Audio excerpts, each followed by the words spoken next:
Terry with us, and we also have Langley, number 11, and Taniah Johnson, number 23.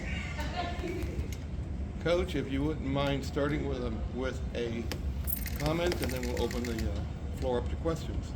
I was asked before this game, like, how do you approach this game as a regular game, just going into the season?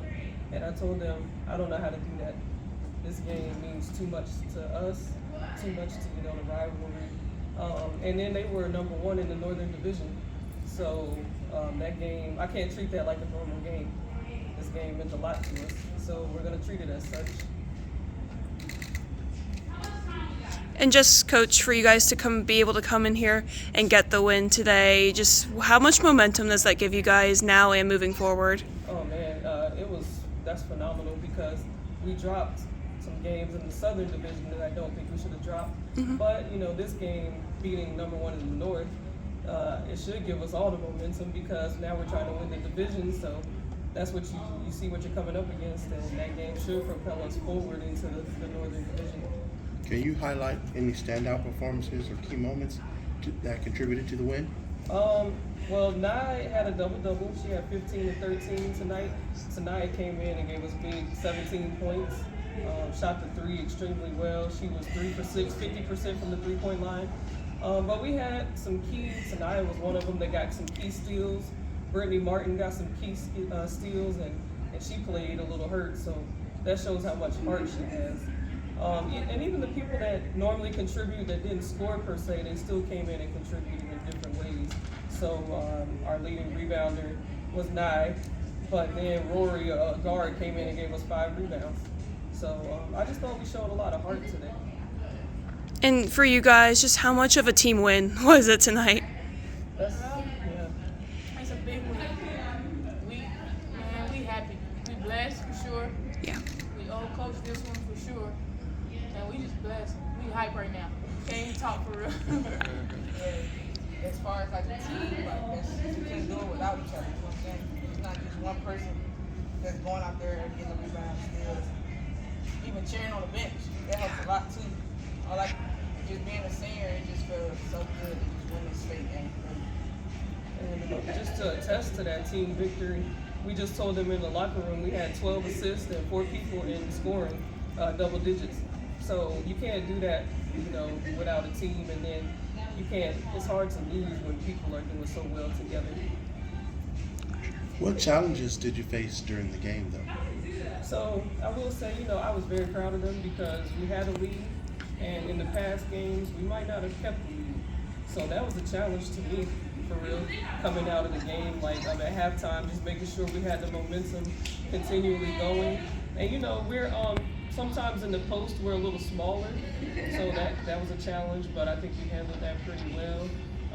They were in the game, they might be able to tell you something else too, but What Coach said, keeping the lead. Keeping the lead is one of our biggest challenges right now. So being that we was able to keep the lead against Virginia State, that shows a lot. And we were also coachable, we were disciplined, we did everything we was told. So like she said, it's hard to not win when you're doing everything right. Well, I have one other question. Looking ahead, how do you plan to build on the success and maintain the momentum through the rest of the season to get to the championship? Well, continue to do what we just did out there. Plus, just continue to play team ball, continue to go hard and practice. Practice is probably the most important, of course, because you practice how you play.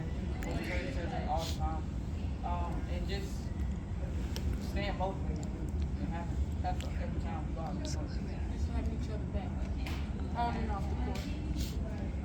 We were built on family, so we try to stay together through adversity. We try to just come together as a team. That's how it's going to be from here on out. Nice. from a coaching perspective, we preach defense, and defense got us some big, it was big for us tonight. There was times where we got some stops that we really needed. And so for us going forward, yes, I think seeing what we can do defensively, that should give us momentum to stop, anybody that gets in our way. Because I always tell them, defense you can control, offense you might not have a good night one night, but you can control the defensive end. So I just think that we showed that we were able to handle, you know, like adversity. Someone who's taller than us, someone who might be faster, someone, you know, just different things in that game today. I have a question. How did it feel for y'all to coach and play in an environment like that? It's probably one of your more busier games of the year. Just describe how that feeling felt. We was hyped. We was really feeding off the crowd for real. I know for me, I was feeding off the crowd and the BUU family, and we just felt the energy, man. We felt the room, felt the vibe, and it was great. Like I said, just beating off the crowd, really. Every time a shot go in, they stood up for us. At the end of the day, it ain't nothing like HBCU love. So. I mean, for me, I played at an HBCU, so I was kind of prepped for it. But coaching in it, it's tough because they can't hear you sometimes. But that's why we stress, you know, what we do in practice, so that when they get in the games, they can kind of self-motivate and make the right calls sometimes. And you know, when you do, you try to yell at them and get one person and tell them to go right out there and tell them. But for me, I guess it was just trying to stay calm, because that it is a lot with the crowd out there, but it's fun and it's competitive. And I mean, who wouldn't want to play in that environment right there? If there are no further questions, thank you, Coach. Thank you, Nye and Taniah. And we'd like to thank God for that victory. We'll see y'all on Wednesday night.